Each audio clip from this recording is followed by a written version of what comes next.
चलो ठीक है। तो फ्रिक्शन का जो जो भी हमने पढ़ा था, तो एक्चुअली में थियोरी पार्ट फ्रिक्शन का उतना ही था, ठीक है। और अब हम थोड़ा सा कुछ क्वेश्चन सॉल्व करेंगे आज, ठीक है, जिससे क्लियर हो जाएगा कि क्वेश्चंस कैसे होते हैं इसके और क्या सॉल्व करना होता है।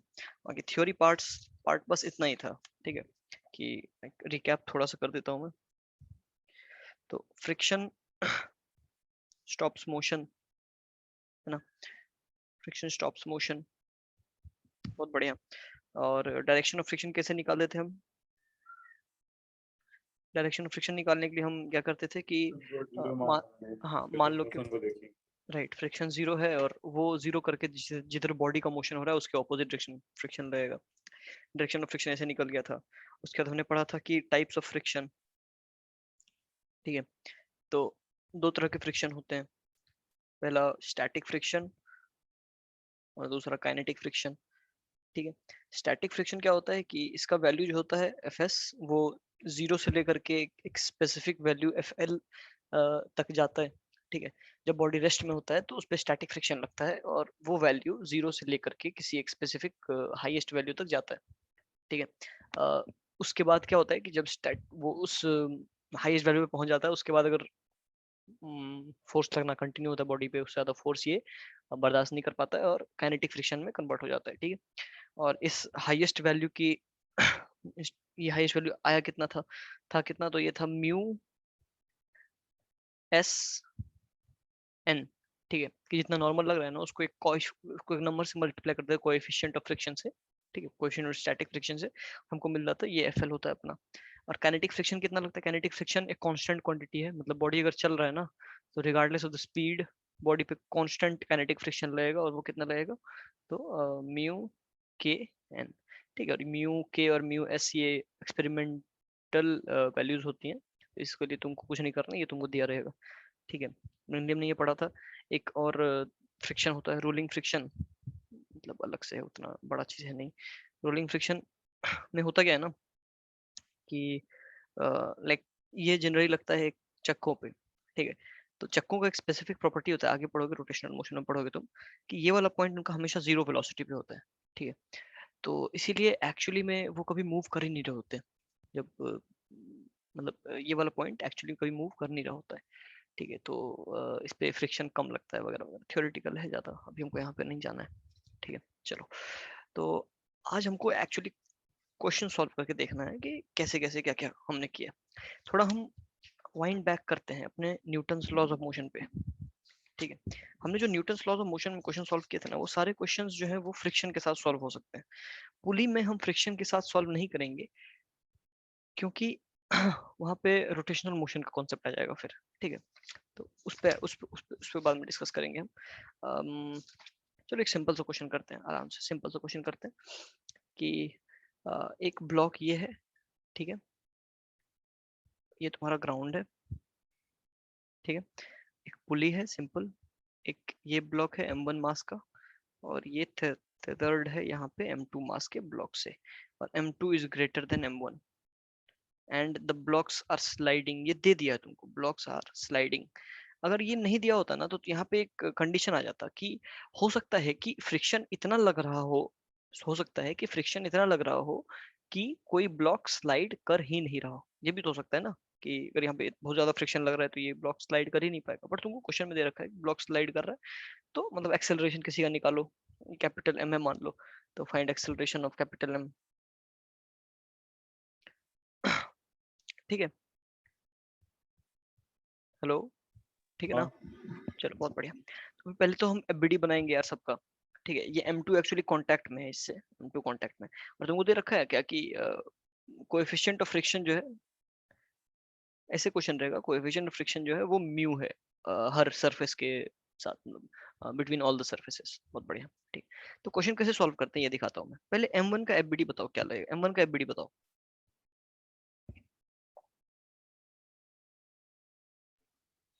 M1 पे नीचे लगेगा M1G, हम्म। ऊपर N, ऊपर N, बहुत बढ़िया। और राइट साइड में टेंशन लगेगा, हम्म। और और फ्रिक्शन लगेगा उसके अपोजिट में बहुत नीचे बढ़िया, से। F लगेगा, बहुत बढ़िया। ठीक है, M2 का बताओ क्या लगेगा M2 पे? M2 पे नीचे लगेगा M1G। M2G ना, M1G क्यों लगेगा? M2G। और और ऊपर T लगेगा, ऊपर टेंशन। T लगेगा। और बाकी तो कुछ नहीं लग रहा है। कैसे नहीं लग रहा है? राइट में R लग रहा है इस ब्लॉक के कारण, कांटेक्ट में है ना। ओह हाँ, ये मास वाला है। हम्म हाँ हाँ हाँ। फ्रिक्शन नहीं लगेगा क्या यहाँ पे? जब सरफेस कांटेक्ट में, तो फ्रिक्शन नहीं लगेगा? फ्रिक्शन हम्म नीचे है। हाँ लगेगा। किधर लगेगा? Left side. ऊपर लगेगा ना फ्रिक्शन, लेफ्ट लेफ्ट कैसे साइड। लगेगा? सरफेस के ओह, अलोंग लगता है ना फ्रिक्शन। नीचे आ रहा है, हाँ ऊपर। ऊपर लगेगा। ऊपर लगेगा, ऊपर लगेगा। ठीक है चलो, तो इसका एक्सेलरेशन हम ए नीचे इधर मान लेते हैं, इसका ए एक्सेलरेशन इधर हो जाएगा। ठीक है, अब एम का एफबीडी बनाओ, हाँ। कैपिटल एम का एफबीडी बनाओ। ठीक है, नीचे एम जी। ठीक है, ऊपर कुछ N1 लग रहा होगा नॉर्मल, नीचे N लग रहा होगा। कौन सा N? एक सेकंड होल्ड करो।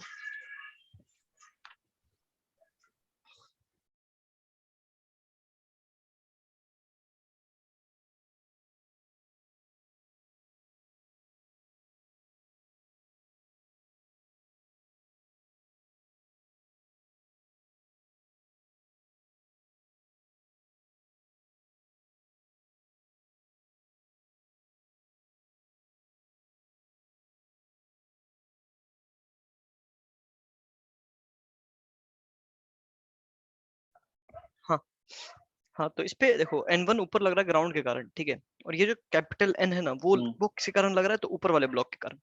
मतलब जितना ये ऊपर वाले ब्लॉक पे नॉर्मल लगा रहा था, उतना ही ऊपर वाला ब्लॉक इस पे वापस नॉर्मल लगा रहा है ऊपर से। ठीक है, एक फ्रिक एक हम्म, रिएक्शन इधर लगेगा M2 के कारण। ठीक है, हाँ इस पे फ्रिक्शन का डायरेक्शन देखो। देखो M और M1 और M के बीच में फ्रिक्शन अगर इधर लग रहा था M1 पे, तो M पे ये फ्रिक्शन इधर लगेगा। ठीक है, हाँ इसको F1 बोल देते हैं, M2 वाले को। M इस पे फ्रिक्शन नीचे लगेगा F1। ठीक है, हाँ। चिल है, कोई दिक्कत नहीं। नहीं। चलो बहुत बढ़िया, बहुत बढ़िया। तो अभी देखो, अभी इसका एक्सेलरेशन हम किधर मानेंगे, हमको कोई आइडिया नहीं है। हमको इसका एक्सेलरेशन मानने का कोई आइडिया नहीं। हम मान लेते हैं इसका एक्सेलरेशन लाइक लेफ्ट में हो रहा है। ठीक है, लेफ्ट में इसका एक्सेलरेशन A1 हो रहा है। चलो मैं मान लेता हूँ ये चीज, बहुत बढ़िया। अभी इक्वेशन लिखना स्टार्ट करते हैं। देखो पहले इसका इक्वेशन लिखोगे तो क्या लिखोगे? देखो क्या लिखोगे? तो T minus F is equal to M1A, right? T हाँ। Minus F M1A। ठीक, और F कितना लिखोगे? तो म्यू एन, हम्म, क्योंकि चल रहा है, ध्यान रखो ये चल रहा है। अगर नहीं चल रहा होता तो हम नहीं बोल सकते थे सीधा कि म्यू एन है, तो हमको बोलना होता कि टी या टी से बड़ा है, सॉरी टी के बराबर होगा, जब तक नहीं चलेगा तो। ठीक है, म्यू एन है, और एन कितना है? तो M1G के बराबर है इस केस में, मतलब इस डायरेक्शन मोशन नहीं हो रहा। क्या लिखोगे? Hmm, N minus M1G is equal to 0 लिखोगे ना, तो T zero. Minus mu M1G is equal to M1A, ये आया हमको, राइट? इसका हाँ। देखो M2 का, देखो M2 में क्या लिखोगे? तो M2G minus T minus F1 is equal to M2A। यहाँ पे F1 कितना होगा? इंटू। देखो M2G minus T minus F1 कितना होगा? हाँ, मूवी में है ये। न्यू एन होगा। Mu nu R. आर होगा। देखो क्यों क्यों समझो, ये फ्रिक्शन किस रिएक्शन के कारण जनरेट हो रहा है? ये फ्रिक्शन किस रिएक्शन के कारण जनरेट हो रहा है? इन दोनों के बीच के सरफेस के कारण, राइट? तो इन दोनों के बीच में जो नॉर्मल लग रहा होगा, जो भी रिएक्शन फोर्स लग रहा होगा, उसी के कारण फ्रिक्शन जनरेट होगा, राइट? हाँ। समझे? तो इसीलिए इन दोनों के कारण कौन सा, मतलब इन दोनों के बीच में कौन सा रिएक्शन फोर्स लग रहा है? आर लग रहा है। ठीक है, तो ये आर फ्रिक्शन लग रहा है। उससे जनरेट हुआ है, इसीलिए ये फ्रिक्शन कितना होगा? तो म्यू टाइम्स आर होगा। बहुत न्यू बढ़िया। आर। ठीक है, तो एक रिलेशन हाँ। हमको ये मिल गया। हमको क्या मिल गया कि हाँ, minus T minus mu R is equal to M2A minus M2G। ठीक है, बहुत बढ़िया। ठीक है। चलो, इसमें देखो, इसमें पहली बात तो वाई एक्सिस में सारा फोर्स बैलेंस रहेगा। वाई एक्सिस में कोई मोशन होगा नहीं, ऑब्वियसली कोई मोशन नहीं होगा वाई एक्सिस में। तो क्या लिख सकते हैं? N1 plus F1 plus N plus mg is equal to 0, correct?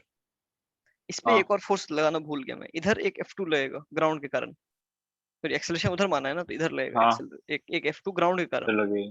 ठीक है, चलो बहुत बढ़िया। ये हो गया एक इक्वेशन। और दूसरा इक्वेशन क्या होगा कि इस डायरेक्शन में मोशन हो रहा है, इधर A1 हो रहा है, तो क्या लिखोगे, तो R plus F1 minus F2 minus F is equal to MA। R plus F1 minus F2 minus F is equal to MA, right. हाँ ठीक है, F1 और F का वैल्यू रख दो यहाँ पे, तो R प्लस F का वैल्यू कितना था, F1 का वैल्यू कितना था, तो म्यू R। ठीक है, minus F2, New York. F का वैल्यू था mu M1G is equal to MA। ठीक है, हाँ अब देखो ध्यान से, ये जो F2 है ग्राउंड के कारण, वो किस रिएक्शन फोर्स के कारण आ रहा है, ये बताओ। ग्राउंड के F2 कारण, हाँ, ऊपर ये N1 के कारण आएगा। N1 के कारण लग रहा है, बहुत N1। बढ़िया। तो हाँ N1 को हम क्या हाँ लिखेंगे, minus of mg minus n minus F1, ये लिखेंगे, है ना। माइनस ऑफ mg हाँ माइनस n माइनस F1, ये लिखेंगे N1 को। ठीक है, तो F2 कितना लगेगा, हाँ म्यू N1 लगेगा तो F2। N1 होगा। ठीक है, तो R हाँ plus mu R minus F2 जगह पर लिखोगे म्यू, और यहाँ सारा में माइनस, ये तो प्लस हो जाएगा, म्यू mg प्लस म्यू, ये नॉर्मल कितना, ये M1G के बराबर है, तो mu M1G minus, sorry plus mu into F1। F1 कितना है, तो F1 म्यू R के बराबर है, तो म्यू स्क्वायर R हो गया। ठीक है, माइनस हाँ मतलब ये रख के देखोगे, पुट करके तो आ जाएगा, इज इक्वल टू MA हो गया, MA1 एक्चुअली, कोई दूसरा एक्सेलरेशन लग रहा है। ठीक है, हम्म, अभी देखो ध्यान से, हमारे पास कितने वेरिएबल्स है, कितना इक्वेशन है हमारे पास। वेरिएबल्स हमारे पास है टी और ए वेरिएबल्स हैं, आर वेरिएबल है और A1 वेरिएबल है। टी, ए, आर और A1, चार वेरिएबल्स अपने पास, राइट। और इक्वेशन सिर्फ तीन, बहुत नाइंसाफी है। ठीक है, तो अभी हमको हम्म, निकालना पड़ेगा कि एक अलग से रिलेशन जो ये सारे ब्लॉक्स के बीच में लग रहा है। ठीक है, तो एक रिलेशन ये है कि नॉर्मल के कारण वर्क डन जीरो होता है, सारे नॉर्मल्स के कारण, सारे नॉर्मल्स के कारण हाँ वर्क डन जीरो होता है। तो तो ये हाँ, तो ऊपर वाला नॉर्मल तो ऐसे ही वर्क डन नहीं कर रहा है, तो इन दोनों का नॉर्मल जो बीच में है ना, ठीक है, इन दोनों का नॉर्मल जो है बीच में, एक सेकेंड एक सेकेंड एक सेकेंड रुको।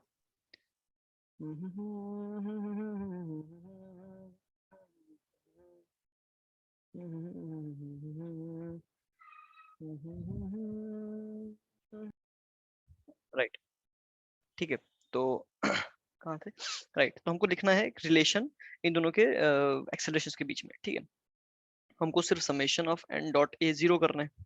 ठीक है, summation of n dot A zero करना है। ठीक है, तो देखो, इस केस में नॉर्मल ऊपर लग रहा है, एक्सेलरेशन इधर हो रहा है, तो इसके इसके कारण तो n डॉट ए जीरो होगा, राइट। हेलो, हाँ इसके कारण देखो, इसके कारण जो r है वो इधर लग रहा है, एक्सेलरेशन नीचे हो रहा है, इसके कारण भी जीरो होगा, करेक्ट। हाँ लिख रहे इसमें हाँ। देखो, हाँ इसमें देखो, इसमें r और n इधर उधर लग रहा है और नॉर्मल ऊपर लग रहा है n1। ठीक है, तो r hmm, minus n dotted with a is equal to zero होगा, करेक्ट। r माइनस हाँ n dotted with a zero होगा, क्योंकि देखो n1 ऊपर लग रहा है ना, तो इस n1 के कारण, n1 के साथ जब हाँ इस डायरेक्शन वाले एक्सेलरेशन को डॉट करोगे जीरो होगा, परपेंडिकुलर क्वांटिटी है, a डॉट b परपेंडिकुलर होता है तो जीरो होता है, करेक्ट। ठीक है, हाँ तो ये आया r minus n is equal dot a is equal to zero, तो a तो जीरो होगा नहीं, तो इसको जीरो होना पड़ेगा, यानी कि r is equal to n। चौथा रिलेशन मिल गया। हम्म, अब सॉल्व करो बैठ के आराम से, सॉल्व तो नहीं कर रहा हूँ, बहुत गंदा गंदा इक्वेशन है। ठीक है, बस पॉइंट बता रहा हूँ तुमको कि क्वेश्चन किस टाइप के होते हैं। ठीक है, एक एचसीवी का क्वेश्चन है, उसी टाइप का क्वेश्चन देखो तुम कि ऐसे ऐसे क्वेश्चन है कि एक वॉल है, ठीक है, एक वॉल है और इस पे दो ब्लॉक्स रखे हुए हैं, इस पे दो ब्लॉक्स रखे हुए हैं। ठीक है, इसको तुम किसी एफ फोर्स से दबा रहे हो। ठीक है, और ऐसे कोएफिशिएंट ऑफ फ्रिक्शन तुम ऐसे म्यू मान लो, कोएफिशिएंट ऑफ फ्रिक्शन म्यू मान लो। तुमसे पूछ रहा है कि अच्छा मास भी ले लो, इसका ले लो, इसका ले लो, तुमसे पूछ रहा है कि कितना मिनिमम फोर्स तुम डालो कि कोई ब्लॉक स्लिप ना करे, कोई ब्लॉक स्लिप ना करे। ठीक है, सिंपल क्वेश्चन है, कितना मिनिमम फोर्स। ज्यादा फोर्स डालोगे तब तो चिपक ही जाएगा, मतलब ऐसे पकड़ ही लोगे उसको। बट कम फोर्स, कितना मिनिमम फोर्स डालोगे कि ये लाइक मूव ना करे। ठीक है, बहुत बढ़िया। ये याद रखना, इस केस में मूव नहीं कर रहा है, ठीक है, इस केस में स्टैटिक फ्रिक्शन लगेगा। ऑलराइट, चलो बहुत बढ़िया। अब देखो ध्यान से, एफबीडी बनाते हैं। पहले M2 का एफबीडी बनाओ। चलो M1 का ही बना लो पहले। तो नीचे M1G लगेगा, ठीक है। इधर वॉल के कारण एक नॉर्मल लगेगा, वॉल के कारण, राइट। इधर एक रिएक्शन R लगेगा, इधर रिएक्शन R लगेगा इस M2 के कारण, बस। और तो कुछ नहीं लग रहा है इस पे, देख लो ध्यान से। हाँ, एक और चीज लग रहा है, फ्रिक्शन लग रहा है ऊपर की तरफ। क्योंकि अगर तुम छोड़ देते हो, फ्रिक्शन इग्नोर कर देते हो, तो बॉडी नीचे गिरेगा, नीचे, ठीक है, नीचे गिरेगा। चलो बहुत बढ़िया। M2 पे देखो, M2 पे क्या हो रहा है कि इधर इसके कारण R लग रहा है M1 के कारण, ठीक है। और इस पे भी नीचे M2G लग रहा है, इधर फोर्स लग रहा है और ऊपर फ्रिक्शन लग रहा है, राइट। ठीक है, चलो बहुत बढ़िया, बहुत बढ़िया। तो अब देखो ध्यान से कि अब फ्रिक्शन जो है वो कितना होना चाहिए, एफ जो है वो कितना होना चाहिए। तो एफ का वैल्यू तुम खुद सोचो, एफ का वैल्यू कहां से कहां तक वेरी कर सकता है, जीरो से लेकर के म्यू एन तक। हाँ, मतलब एफ एल यानी कि म्यू एन तक, ठीक है। तो पॉइंट ये है मेरा कि अगर तुमको फोर्स मिनिमम करना है, तुम कितना फोर्स, कम से कम फोर्स में इन दोनों को ऐसे स्टेबल करके रख सकते हो, तो तुमको क्या चाहिए कि फ्रिक्शन मैक्सिमम हो जाए। मतलब फ्रिक्शन अगर अपने मैक्सिमम वैल्यू पे रहेगा, उसी टाइम पे हमको मिनिमम फोर्स लगाना पड़ेगा, राइट। ठीक है, तो हम इस केस में सिंपली फ्रिक्शन को मान लेते हैं कितना, कि म्यू एन है फ्रिक्शन। फ्रिक्शन जो है वो म्यू टाइम्स एन है, ठीक है। नॉर्मल मतलब जो भी नॉर्मल के कारण लग रहा है वो डिस्कस करेंगे, बट म्यू टाइम्स एन है, ठीक है। चलो इधर देखो, एक चीज मैं बताना भूल गया। M2 पे देखो, M2 पे इसके कारण अगर ऊपर F1 लग रहा है ना, तो M1 पे इधर F1 भी तो लगेगा। ये F जो लग रहा है वो तो इसके कारण लग रहा है, ग्राउंड के कारण, मतलब वॉल के कारण, ठीक है। M1 पे ये F जो लग रहा है ये तो ग्राउंड लगा रहा है ना। M2 तो नीचे के डायरेक्शन में F1 लगा रहा है ना। M2 जो है वो नीचे के डायरेक्शन में F1 लगा रहा है, पॉइंट ये है मेरा, ठीक है। क्योंकि M2 पे अगर तुम गौर करोगे तो ऊपर की तरफ F1 लग रहा है, और फोर्सेस जो है वो पेयर्स में जनरेट हो रहे हैं यहाँ पे, ठीक है। क्या हुआ, कोई दिक्कत? ये F1 कैसे लगा, नहीं समझ आया। देखो, F जो लग रहा है वो लाइक F हमने क्या बोला था, किसके कारण लग रहा है, वॉल के कारण। वॉल के कारण। तो वॉल तो मतलब अगर ये फ्रिक्शन हटा दोगे तो वॉल तो ऊपर जाएगा, सॉरी ये नीचे आने लगेगा, ऑलराइट। नीचे आएगा। तो हमने बोल दिया F। M2 के कारण भी तो एक फ्रिक्शन लगेगा ना, M1 M2 के बीच में फ्रिक्शन लग रहा है ना, ठीक है। M1 M2 के बीच में अगर फ्रिक्शन लग रहा है तो लाइक M M2 पे उसका डायरेक्शन उस फ्रिक्शन का अगर ऊपर है, तो M1 पे किधर होगा डायरेक्शन, नीचे। ठीक है, समझ में आया। ऐसे तो M2 पे भी लगना चाहिए ना M2 पे फ्रिक्शन। लग तो रहा है ऊपर F1, मैं वही तो बोल रहा हूँ। देखो, मैं बोलो ओ, बोलो ओ, बोलो। नहीं समझे वॉल से इस पे लगा, फिर ये दोनों के बीच में लगा। ठीक है, क्लियर है, चलो बहुत बढ़िया। हम्म। अभी मैं एफ को ये नहीं मानूंगा, अभी मैं बाद में मानूंगा, अभी देखते रहो। अभी मैं F1 और F में डील करता हूँ मैं सिंपली, ठीक है। चलो, तो अगर हमको स्टेबिलिटी चाहिए तो इस डायरेक्शन में फोर्स बैलेंस होना चाहिए, तो N is equal to R होना चाहिए, और इस डायरेक्शन बैलेंस होना चाहिए, तो F is equal to F1 plus M1G होना चाहिए, है ना। बहुत बढ़िया। इसमें स्टेबिलिटी चाहिए तो F is equal to R होना चाहिए, और F1 is equal to M2G होना चाहिए, करेक्ट।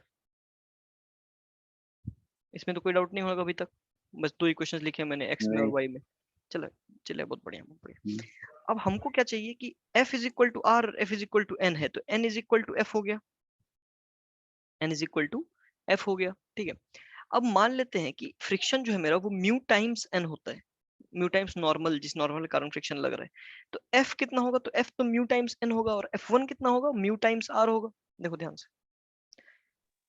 F क्यों जनरेट हो रहा है, वॉल और M1 के बीच के वॉल फोर्स के कारण, ठीक है, नॉर्मल कारण। नॉर्मल कारण। तो उसका वैल्यू कितना होगा maximum, mu times n, mu correct. Metre. और F1 जो है, F1 जो वो जनरेट हो रहा है तो R के कारण, है ना। आगे कर दो। इसके का इस पे कितना मैक्सिमम फोर्स होगा, सॉरी मैक्सिमम फ्रिक्शन होगा, तो mu times R, correct. Metre चलो, आर्क। समझ आ गया ना। बट दोनों में R और N इक्वल है, तो F is equal to F1 is equal to mu F बोल सकते हैं,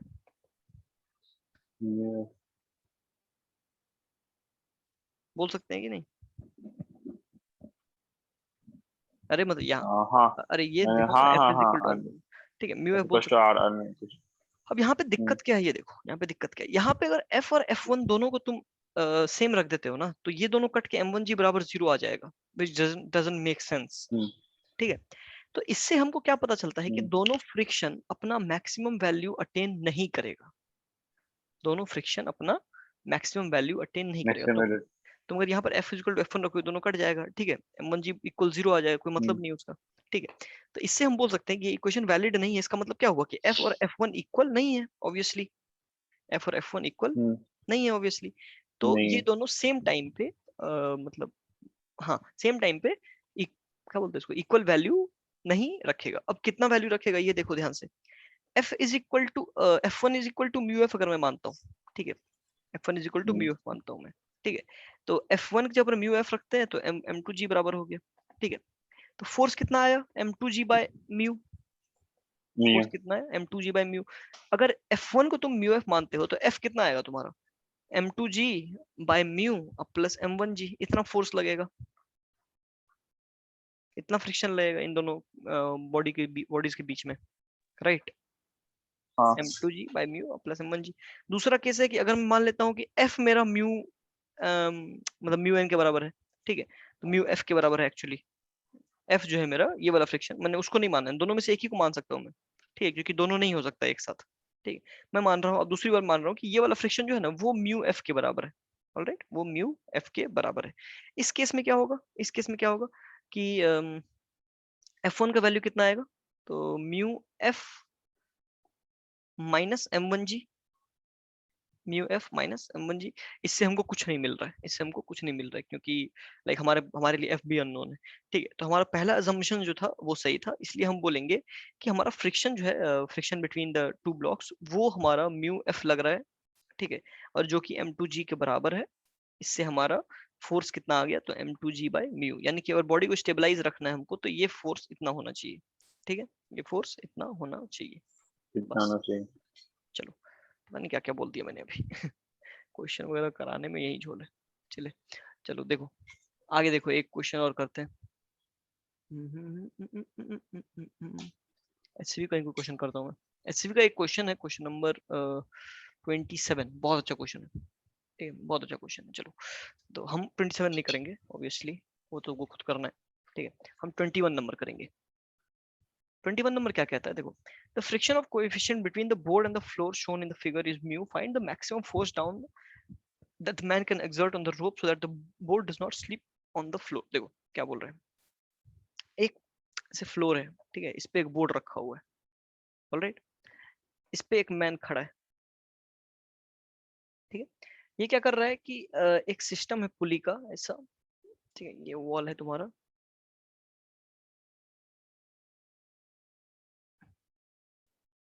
अच्छा एक अच्छा यहीं तक है मान लो बोर्ड, ठीक है, यहाँ पे से ये ऐसे करके खींच रहा है, ठीक है, बताओ समझ में आया, ये बोर्ड नहीं, बोर्ड यहाँ तक है। ये आदमी जो इसको हाँ हाँ नीचे, ये आदमी इसको नीचे खींचेगा तो क्या होगा कि ये स्ट्रिंग इधर खिंचाएगा और आदमी से आगे जाएगा, वो है ना। हाँ चलो, तुमसे पूछ रहा है कि friction of coefficient between the board and the floor shown in the figure is mu, find the maximum force that the man can exert on the rope that the board does not slip on the floor. Man का मास m दिया है, इसका मास m दिया है, दोनों के surface और board के बीच का फ्रिक्शन कोएफिशिएंट म्यू दिया है। बोल रहा है आदमी कितना फोर्स मैक्सिमम लगा सकता है जहां तक ये बोर्ड स्लिप नहीं करेगा। ठीक है, नहीं करेगा। चलो बहुत बढ़िया, आसान क्वेश्चन, मुश्किल नहीं, मुश्किल नहीं, बस एफबीडी बनाना है हमको। पहले टेंशन लगा दो, टेंशन तो टी ही लगेगा यार, एक ही रोप है, ठीक है, टेंशन देख रहे हो, मैं हमेशा पेयर में बना रहा हूँ, ठीक है, क्योंकि टेंशन दोनों चीजों पे लगता है, ठीक है, दोनों ऑब्जेक्ट्स को वो कनेक्ट कर रहा है। चलो बहुत बढ़िया, तो पहले इस मैन का एफबीडी बना के देखो क्या लगेगा। तो मैन पे एमजी लगेगा, ठीक है, मैन पे नॉर्मल लगेगा ड्यू टू द बोर्ड, ठीक है, और मैन के और बोर्ड के बीच का फ्रिक्शन का कोई डिस्क्रिप्शन नहीं है, मैन और बोर्ड के बीच में फ्रिक्शन का कोई डिस्क्रिप्शन नहीं है, तो हम मानेंगे कि मैन और बोर्ड जो है वो एक ही सिस्टम है, मान सकते हैं, मतलब मैन और बोर्ड के बीच में इनफाइनाइट ये है। या फिर इसे समझो कि एक ऐसा जूता पहन रखा है मैन ने जो कि बोर्ड में ही ये है, स्केट बोर्ड देखते हो, स्की बोर्ड देखते हो ना, स्की बोर्ड, ठीक है, हाँ उस टाइप का है कि काटा होता है हाँ वो हाँ, कांटा नहीं यार, वो स्नो वाला, स्नो पे जो वो क्या अलग अलग ओ होता है, ठीक है, उस टाइप का। तो हम्म। ऐसे करके वो ऐसे समझो कि वो आदमी ने पैर चिपका रखा है उस बोर्ड से, ठीक है, क्योंकि कुछ दिया नहीं हमको कि हम्म। इन दोनों के बीच फ्रिक्शन है कि नहीं, ठीक है, चलो बहुत बढ़िया। तो एन लग रहा है ऊपर और एम जी नीचे लग रहा है, ठीक है, इन दोनों के बीच में कोई फ्रिक्शन नहीं लग रहा है, बहुत बढ़िया। और एक टेंशन ऊपर लग रहा है, ओ सॉरी सॉरी सॉरी, टेंशन ऊपर नहीं लगेगा, इंसान पे टेंशन, अच्छा मैन नीचे पुल कर रहा है ना, तो रोप इसको ऊपर पुल करेगा, सही बात है, टेंशन ऊपर लगेगा। ये मैन जो है वो रोप को नीचे पुल कर रहा है, रोप मैन को ऊपर पुल करेगा, राइट। हाँ कोई दिक्कत नहीं ना, ठीक है, नहीं नहीं नहीं चलो बहुत बढ़िया। तो ये सारा कुछ लग रहा है इस इंसान पे। बोर्ड की बात करो तो बोर्ड पे क्या लग रहा है, देखो तो बोर्ड पे पहले तो इसका एमजी लग रहा है बोर्ड का, बोर्ड पे ग्राउंड के कारण नॉर्मल एन वन लग रहा है, इंसान के कारण नॉर्मल एन लग रहा है, इंसान के कारण नॉर्मल एन लग रहा है, और एक टेंशन इधर लग रहा है, और फ्रिक्शन ऑब्वियसली इधर लगेगा, ठीक है, बताओ एबीडी क्लियर हाँ है। हाँ चलो ठीक, कितने म्यू क्या हुआ, नहीं वो कितने में वैल्यू म्यू दिया हुआ है हाँ हाँ, आपका चलो। तो अब इक्वेशंस लिखना स्टार्ट करते हैं। पहली बात हमको चाहिए कि सिस्टम रेस्ट में होना चाहिए, रेस्ट में होना चाहिए, सारा फोर्स बैलेंस रहेगा हर डायरेक्शन में, तो ये डायरेक्शन में फोर्स बैलेंस करना है अपने को, तो N plus T is equal to capital M G, एक इक्वेशन मिल गया, ठीक है, कोई दिक्कत नहीं। यहां से क्या मिलेगा, N one is equal to N plus M G, right,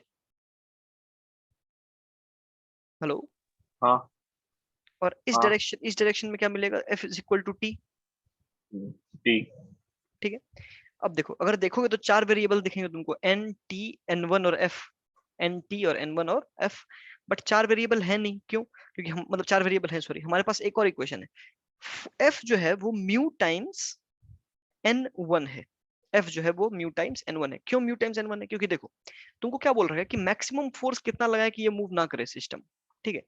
तो एक चीज समझो ध्यान से कि अगर तुम फोर्स नहीं लगाते हो उस पर तब भी सिस्टम मूव नहीं करेगा, राइट, लॉजिकल बात है ना, अगर तुम कोई फोर्स नहीं लगाते हो इस पे तो भी सिस्टम मूव नहीं करेगा, करेक्ट। हाँ तो बात यह है कि तुम हाँ फ्रिक्शन लगा रहे हो तो फोर्स ऑफ फ्रिक्शन कहीं ना कहीं बढ़ रहा है, ठीक है। हम्म तो फोर्स ऑफ फ्रिक्शन बढ़ रहा है तो तुमको अगर निकालना है कि मैक्सिमम कितने फोर्स तक तुम लगा सकते हो जिससे कि ये सिस्टम मूव ना करे, तो ऑब्वियसली तुम लिमिटिंग फ्रिक्शन के केस के बारे में बात कर रहे हो, करेक्ट, हाँ समझ में आ रहा है ना क्या बोल रहा हूँ मैं, ठीक है। हाँ चलो, तो इसीलिए लिमिटिंग फ्रिक्शन के केस में हम तो बोल सकते हैं F is equal to mu N one, ठीक है, बताओ, मन में कुछ दुविधा आ रहा है क्या। नहीं नहीं नहीं म्यू चलो, दिया हुआ है हम लोग को हाँ हाँ और म्यू दिया हुआ है, नहीं मूव करने पे म्यू म्यू रहता है हाँ हाँ हाँ हाँ, पर बॉडी को मूव हम लोग मूव करने का टेंडेंसी कर रहे हैं तो इसी वजह से म्यू एन वन हो जाएगा उसका फ्रिक्शन मैक्सिमम फ्रिक्शन की बात कर रहे हैं हम। अगर कुछ हाँ ऐसा नहीं दे रहा होता कि कितना, अगर तुमसे पूछता कितना फोर्स लगाए ताकि बॉडी मूव ना करे, तुम क्या बोलते, जीरो, मत लगाओ फोर्स भाई, बॉडी मूव नहीं करेगा, जीरो है ना। हाँ बट पॉइंट ये है कि कितना मैक्सिमम फोर्स लगा सकते हैं जब तक कि वो फ्रिक्शन उसको तक बता रोक के रख सकते हैं सकता है, ठीक है। तो मैक्सिमम फोर्स का मतलब हम्म, क्या हुआ कि हमको चाहिए कि मैक्सिमम कितना देर तक फ्रिक्शन उसको कंटेन कर लेगा, राइट, हाँ ठीक है। तो अब क्लियर समझू मैं, F is equal to mu N one लिख सकते हैं आराम से। हम्म चलो आगे बढ़ते हैं। हम्म अब चार इक्वेशन, चार वेरिएबल है, एफ टी एन वन और एन, चार वेरिएबल चार इक्वेशन है, सॉल्व करके देख लेते हैं यार, आसान है, ठीक है। तो पहली बात की ये दोनों एफ इक्वल है तो T is equal to mu N one लिख सकते हैं, इन दोनों को इक्वेट कर दिया, ठीक है, कोई दिक्कत नहीं, चले। यहां से क्या लिखोगे, N plus mu N one is equal to capital M G, ये भी लिखने में कोई दिक्कत नहीं होना चाहिए, बताओ, नहीं ये दोनों इक्वेशन कोई दिक्कत नहीं है, एफ दोनों को इक्वेट कर दिया, ये आया, और टी की जगह पे ये पुट कर दिया। और ये इक्वेशन हाँ क्या हाँ है, ये इक्वेशन क्या है, N N one minus N is equal to M G, ये इक्वेशन ये है दिया हुआ हाँ जी, है ना, हम्म मतलब इसको इधर लिखे, दोनों को ऐड करोगे तो एन एन कट जाएगा, तो N one plus mu N one is equal to M plus M into G, right, hmm दोनों को ऐड कर दिया सिर्फ, ठीक है। तो एन वन कितना आया, एम प्लस एम इंटू जी अब by one plus mu, correct. हाँ चलो हमको चाहिए एक्चुअली टेंशन, तो टेंशन निकालोगे तो टेंशन कितना है, म्यू टाइम्स म्यू n1, है n1 ना। तो mu by 1 plus mu into m plus m into G आ गया। जरा देखते हैं आंसर ये दिया है कि नहीं, मुझे तो याद नहीं यार, बहुत दिन हो गया। यही दिया एग्जैक्टली आंसर। समझे क्या हुआ यहाँ पे।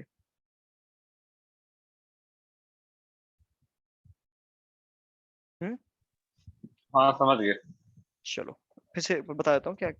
तो देखो इंसान और स्की बोर्ड के बीच में, लाइक बोर्ड जो है उसके बीच में नहीं दे रखा है कि हमको कोई फ्रिक्शन वगैरह का कोई डिस्क्रिप्शन नहीं दिया है, तो हम मान लेते हैं कि दोनों एक ही सिस्टम, ठीक है। तो वो तो इन दोनों के बीच में कोई फ्रिक्शन नहीं लगने वाला है, ठीक है। अब इंसान जो है वो रोप को टेंशन से नीचे खींच रहा है, तो रोप इसको ऊपर खींचेगा, तो इसलिए इंसान पे ऊपर रहेगा टेंशन, ठीक है। आदमी का बीडी ये बनाया हमने, बोर्ड का बीडी ये बनाया। तीन इक्वेशन लिखे हमने और एक इक्वेशन हमको पता है कि F is equal to mu n1 होगा। क्यों? क्योंकि तुमसे मैक्सिमम फोर्स पूछ रहे हैं, जब तक बॉडी मूव नहीं करेगा, इसका मतलब वो मैक्सिमम कितना फ्रिक्शन हम अफोर्ड कर सकते हैं। तो हम मैक्सिमम स्टैटिक केस में कितना फ्रिक्शन अफोर्ड कर सकते हैं, म्यू n1 के बराबर, राइट। ठीक है, तो ये चौथा हाँ इक्वेशन आया अपने पास, ये चारों को सॉल्व किया हमने, तो हमारा सिंपली आंसर कितना आ गया। तो टेंशन मैक्सिमम कितना लग सकता है बॉडी पे, इतना, mu by 1 plus mu into m plus m into G, correct. ठीक है, बताओ कोई दिक्कत। नहीं नहीं। चलो एक क्वेश्चन बहुत इंटरेस्टिंग था इसमें, मुझे जहां तक याद है, सुपरमैन वगैरह का, इसी में है क्या। कहाँ था सुपरमैन का क्वेश्चन था।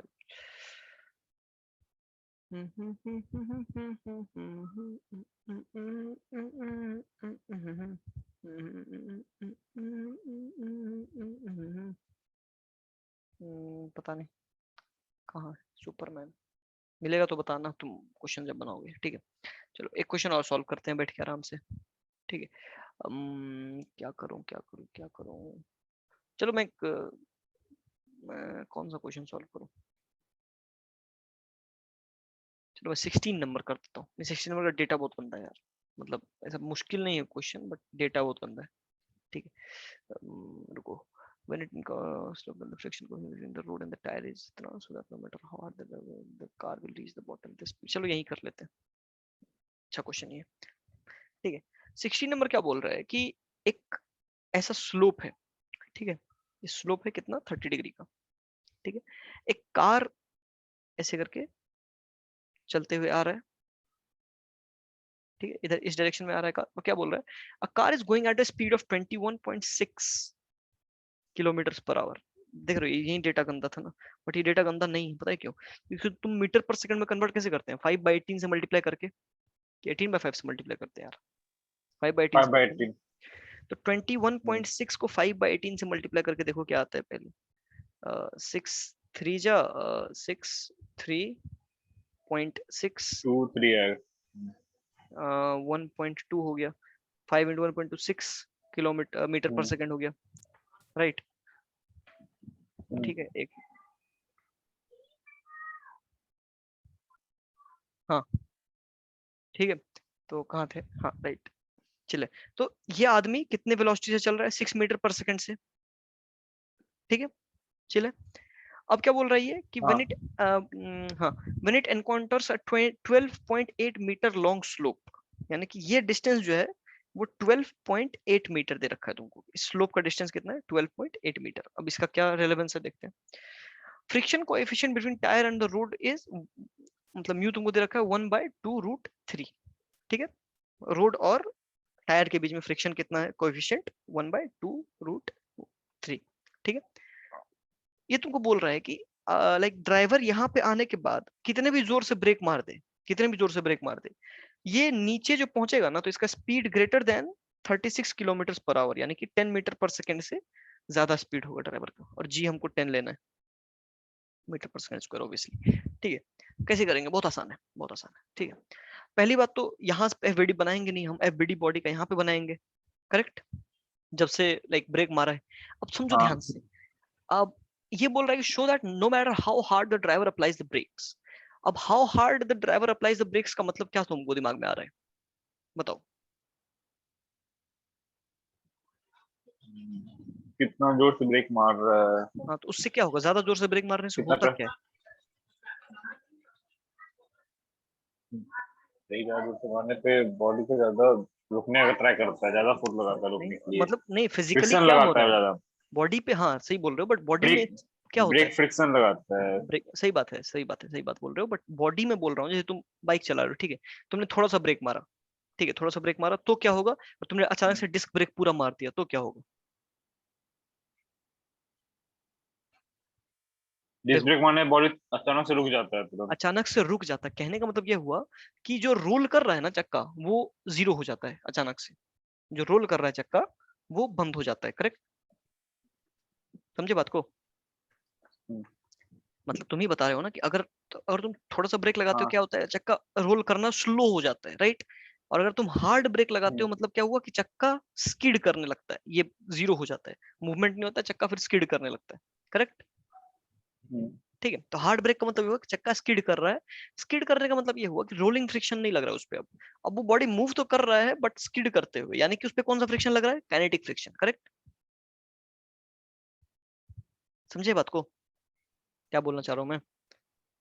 हम्म, देखो, काइनेटिक फ्रिक्शन और स्टैटिक फ्रिक्शन में क्या डिफरेंस हाँ। है कि सॉरी, रोलिंग फ्रिक्शन में रोल कर रहा होता है बॉडी, बट अगर ये बॉडी रोल ना करके स्किड करे सिर्फ, तो इस पे कौन सा फ्रिक्शन लगेगा, काइनेटिक फ्रिक्शन, राइट? ठीक है, तो पॉइंट ये था कि काइनेटिक फ्रिक्शन लग रहा है, काइनेटिक फ्रिक्शन का वैल्यू तो कांस्टेंट होता है कितना, म्यू के इंटू एन, और तुमको म्यू के ही दे रखा है, ठीक है, म्यू के इंटू एन, ठीक है, यहाँ तक क्लियर है, ये बताओ।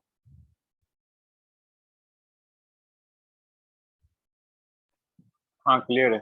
चलो बहुत सुंदर। अभी देखो ध्यान से, अब इस बॉडी का एफबीडी बनाते हैं इस पॉइंट पे, तो इस पॉइंट पे बॉडी पे क्या क्या लगेगा, देखो, एमजी नीचे लगेगा, करेक्ट, नॉर्मल इधर लगेगा, इधर लगेगा ना, क्योंकि अब स्लोप पे आ गया ना, ठीक है, कोई दिक्कत नहीं, नहीं। ठीक है, और फ्रिक्शन जो है वो नॉर्मल के परपेंडिकुलर लगेगा, यानी कि 60 डिग्री है, मतलब अलोंग द स्लोप लगेगा, ऑब्वियसली नॉर्मल परपेंडिकुलर है अगर टू द स्लोप, तो फ्रिक्शन अलोंग द स्लोप लगेगा, ठीक है, कोई दिक्कत नहीं होना चाहिए। हम्म, नहीं। चलो बहुत बढ़िया, तो हम पहले इस डायरेक्शन में तो बॉडी मूव नहीं कर रहे हैं, तो पहले इस डायरेक्शन की बात कर लेते हैं, ठीक है, ये 30 डिग्री है तो ये भी 30 डिग्री होगा, ये भी 60 डिग्री होगा, ठीक है, तो ये कितना लगेगा, एम जी कॉस 30 डिग्री लगेगा, ये बताओ, ठीक है, हम्म, और इसको एम जी कॉस 60 डिग्री बोल सकते हैं, इसको एम जी कॉस 60 डिग्री बोल हम्म, सकते हैं, मतलब तुम साइन 30 बोल दो, कोई बात नहीं, बट कॉस में ही ठीक है, कोई दिक्कत नहीं। बताओ, ये वाला फिगर क्लियर है, ये देखो ध्यान से,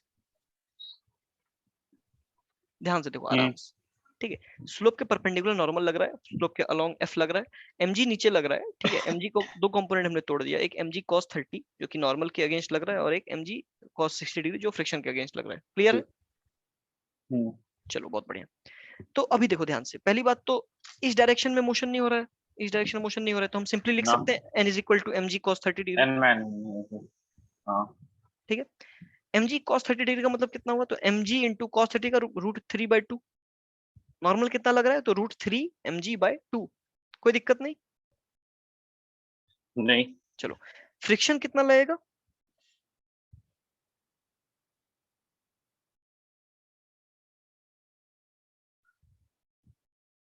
बताओ, फ्रिक्शन कितना लगेगा इस केस में? न्यू हम्म,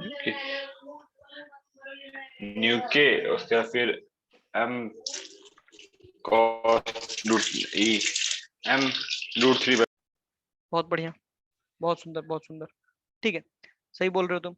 अब पॉइंट है कि म्यू हमको दे रखा है 1/2√3, ठीक है, ठीक है, तो अभी फ्रिक्शन हाँ। फ्रिक्शन लगेगा कितना, तो 1/2√3 into root 3/2 mg, root three cut गया, तो कितना फ्रिक्शन लगा, mg/4, यानी कि फ्रिक्शनल फोर्स कितना लग रहा है, इधर लग रहा है mg/4, सॉरी, इधर कितना लग रहा है frictional force, mg/4, correct, correct ना? हाँ। चलो, अभी बताओ कि हाँ। इस डायरेक्शन में बॉडी का नेट वेलोसिटी कितना है, सॉरी वेलोसिटी बोल रहा हूँ, सॉरी, नेट फोर्स कितना है इस डायरेक्शन में बॉडी का, इस direction down the slope, net force कितना है बॉडी पे? एफ माइनस ये एम हाँ हाँ, कॉस 30 बॉडी डिग्री किधर मूव, बॉडी कॉस। किधर मूव करे, बॉडी बॉडी किधर मूव करेगा, नीचे मूव करेगा ना, तो पहले कौन सा बॉडी फोर्स नीचे से बताओगे? नीचे मूव करता है। तो पहले कौन सा फोर्स बताओगे? m cos 60, बहुत m बढ़िया, cos 60 degree. mg cos 60 degree minus, f। ठीक है, समझ में आया ना? तो नेट फोर्स कितना है हाँ अलोंग द हाँ स्लोप बॉडी का? mg cos 60 डिग्री, अब माइनस f, माइनस। f, है ना? इस फोर्स के कारण कितना एक्सेलरेशन होगा बॉडी में? बाय m हो जाएगा। m हो जाएगा, ये एक्सेलरेशन होगा बॉडी का, ठीक है, ये क्लियर है? यानी कि तुम कितना भी हाँ हार्ड ब्रेक मार दो, तुम इस एक्सेलरेशन से नीचे जाओगे, तुम इस एक्सेलरेशन से नीचे जाओगे। क्लियर है ये चीज? ठीक है, तो हाँ अभी एक्सेलरेशन निकालते हैं, कितना आएगा?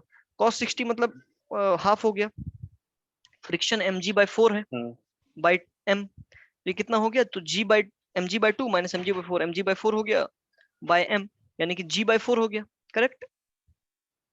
हाँ यानी कि 2.5 मीटर पर सेकंड स्क्वायर ये एक्सेलरेशन आया 2.5 तुम्हारा। मीटर बोलते हैं। हाँ अभी देखो ध्यान से, तुम्हारा हम्म u दे रखा है 6 मीटर पर सेकंड, ठीक है, 6 दिया था ना, हाँ, हम्म 6 मीटर पर सेकंड दे रखा है, तुम्हारा a दे रखा है 2.5 मीटर पर सेकंड स्क्वायर, और तुम्हारा s दे रखा है 12.8 मीटर, ठीक है। हम्म v निकालने बोल रहा है, तो v कितना होगा? रूट अंडर यू स्क्वायर 20 से। Plus 2s, correct? हाँ तो निकाल के देख लेते हैं, तो रूट अंडर यू स्क्वायर यानी कि 36 प्लस 36। 2 इंटू 2.5 का मतलब वो 5/2, ठीक है, इंटू 12.8, करेक्ट? ये कट के कितना हो जाएगा देखो तो, 6.4 इंटू 10, 6.4। इंटू 10 64 हो गया, 36 प्लस 64 हो गया 64 तो हाँ 110। 110 हो जाएगा।